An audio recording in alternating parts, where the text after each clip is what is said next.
Hey, everybody. Welcome to Quest Leadership Live. I'm your host, Tom Tony. It's great to have you here with me today. I am in like our modified setting.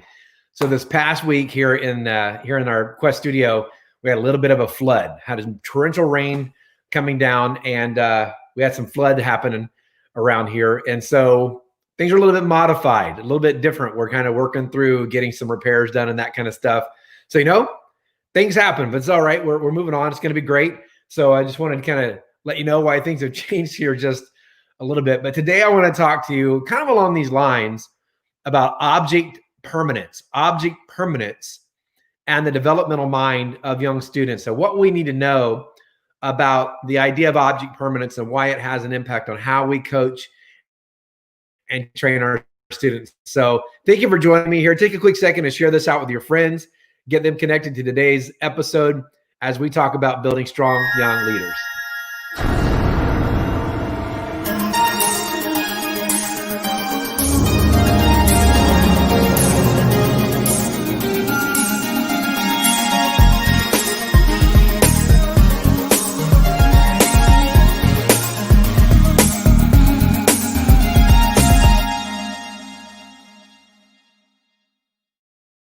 So I want to introduce you to a friend today. They're a good friend of mine. You'll recognize him very quickly, Mr. Bob Ross. Everybody say hi, Mr. Bob Ross.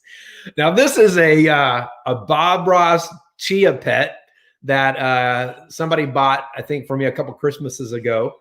And obviously, I've not done anything with the chia part of this, but he's usually sitting up on my trinket shelf here in the office studio here. And but had to move him out recently to kind of do some repairs and stuff. And so Mr. Bob's just been hanging out in another area. But I wanted to use this little item here as a way to talk about object permanence. Now, I'm going to do something that may seem a little silly, but I'm going to show you what object permanence is all about and how this works in the developmental mind of young students. And so you and I both know now we've seen the Bob Ross chia pet. Here it is in all its glory. And by the way, I really enjoy Bob Ross. I don't know if you do or not, if you've had the chance. If you haven't, check him out. He's a painter extraordinaire. The Joy of Painting. It's a show. I used to watch it all the time as a kid. Still enjoy it today. But I'm going to take this little object, the Bob Ross chia pet, and I'm going to set it off screen now. So you can take a good look. There he is. And I'm going to set it off screen here. All right. So now my hands are empty. There's no more Bob Ross chia pet. It's not a magic trick. But I want you just to ask yourself this question. Do you know that the Bob Ross chia pet little trinket still exists? You know that it's still here. You know that if I reach off screen, off camera, and I grab the chia pet, it's still there, right?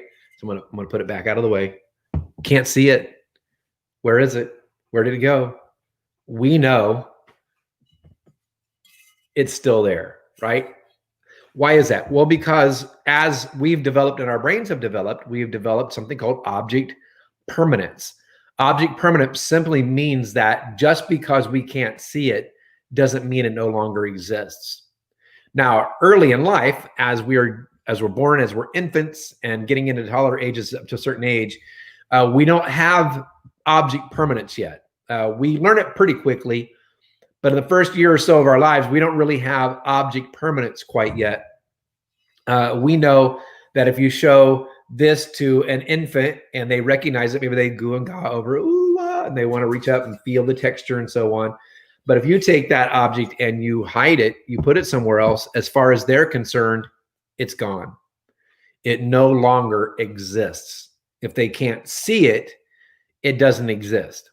And the same thing is true with moms and dads. When mom leaves the room or dad leaves the room, that doesn't exist any longer to them.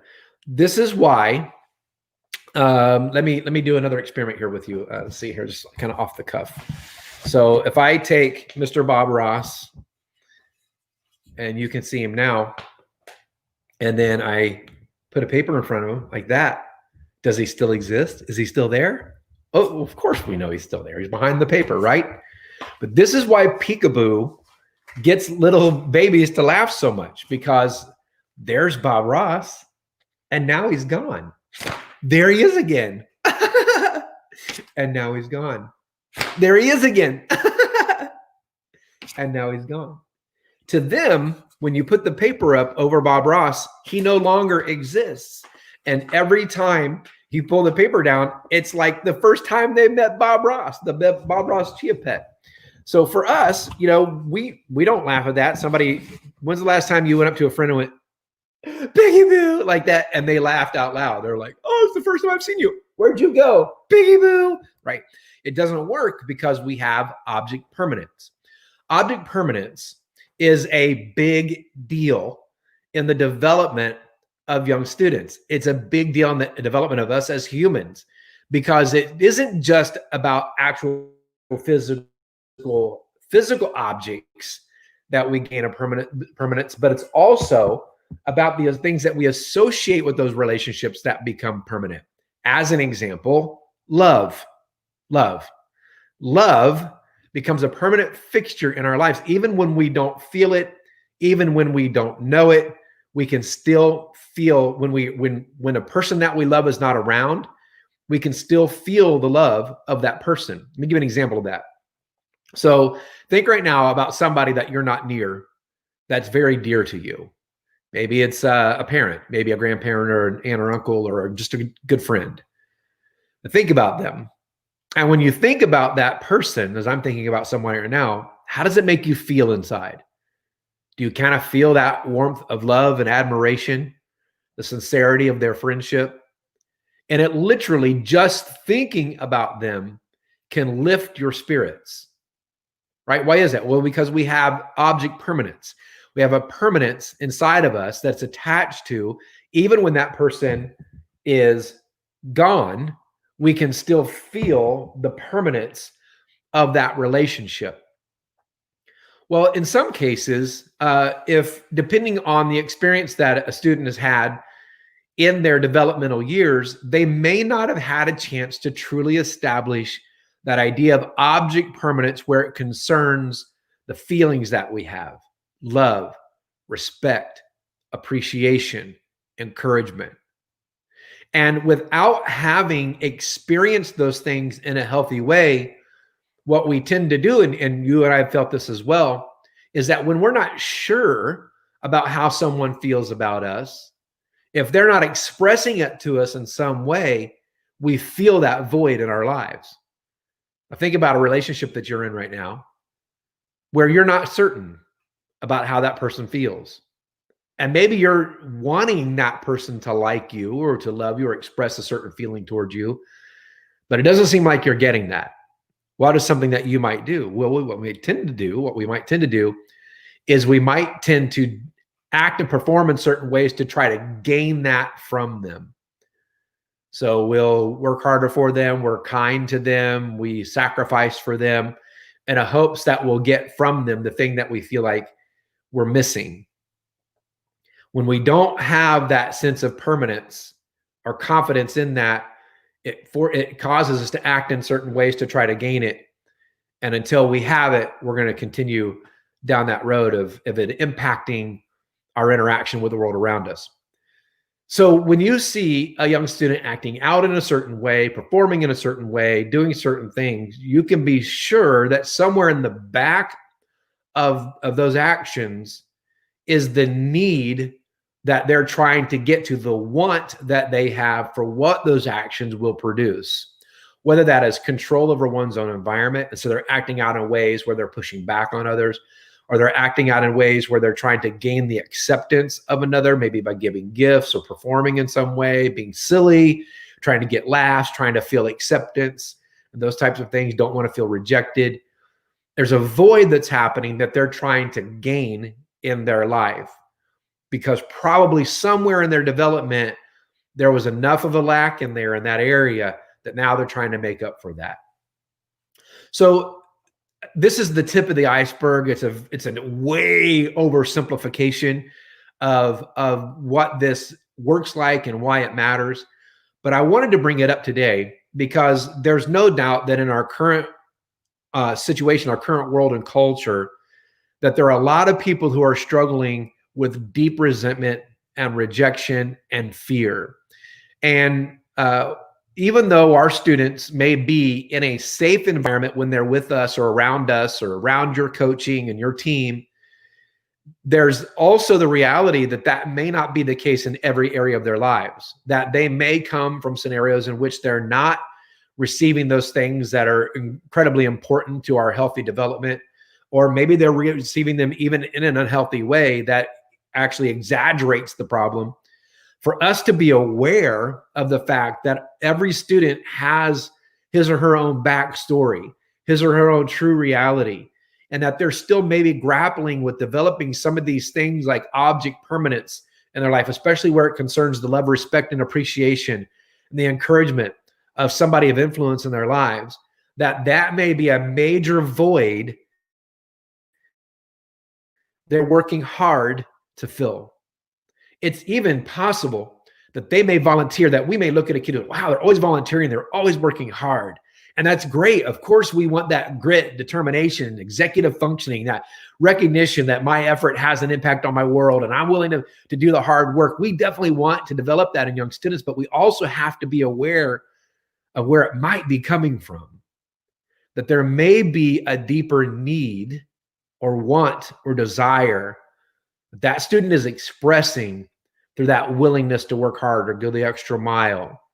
The way that they're acting out and volunteering and using their energy may be telling us another story. That's something that we have to be in tune with. And being in tune with it simply means, number one, being aware that it's happening. Number two, recognizing that this may have a different source of impetus, of fuel for them. They may be after something different. And then what that drives us to be able to do, number three, is to be able to ask some important questions about how they're doing. How are you feeling? You're working really hard. You sure are giving a lot of effort. That's great, but you know, it's a lot more than what I see some others doing. Where does that come from for you? What are you hoping to gain from that? And be willing to go into those questions a little bit in a way that's appropriate for them and that makes sense for them and that they can connect with, so we can open up that dialogue about what's happening truly on the inside. There may be some missing pieces that we can help to fill in. Maybe we can ratchet up in our appreciation. Maybe we can ratchet up in our respect for who they are. Maybe they're feeling and sensing a little bit of rejection this season. Maybe a little bit of fear of the unknown, uncertainty. Things are just out of whack. I'm certain that all of our kids are feeling that on some level. But getting in tune with that and recognizing where in their developmental process they may be missing some key ingredients can help us to shape our interaction with them to help meet those needs. It's incredibly important that we're open in conversations and that we're listening to what's being said and watching what's being done so that we can help supplement them in their development to be healthy and whole. I hope this makes sense for you. I know it's kind of an interesting way to look at the whole object permanence. By the way, he's still sitting over here in case you wondered if he just like disappeared and went away. Nope, he's still here. He's just right over there. He's not going anywhere. He's going to be in my collection for a while. We know that. We know that Bob's not going anywhere. Sometimes kids aren't really sure about whether or not they can trust us today, maybe like they did yesterday. Maybe finally we got to a place where we felt like we had a little bit of a relationship, but then a week or so later, it seems to have deteriorated. These things are ongoing. They're very dynamic as kids are developing and growing. And again, depending on their experience early, some can be even more dynamic than others. So I wanted to bring it to your awareness, something to pay attention to. What are you really hearing? What are you really seeing? What parts might be missing or need some supplement, some love, some encouragement, some grace even, a little bit of instruction, some opportunity. And that's going to be tailored to every student that you lead. There's not a magic process that fits one size fits all. This is absolutely tailored to every student that is under your leadership. And I know in some cases that can feel daunting. You got a classroom of 23 to 27 students that all have different personalities and different levels of need. I just want to encourage just to pace yourself. Just recognize it's important. This matters. So lean into how can you do that? Look at your time. Are there ways that you can find greater time to have conversations, group conversations where everyone's able to process on a consistent basis together?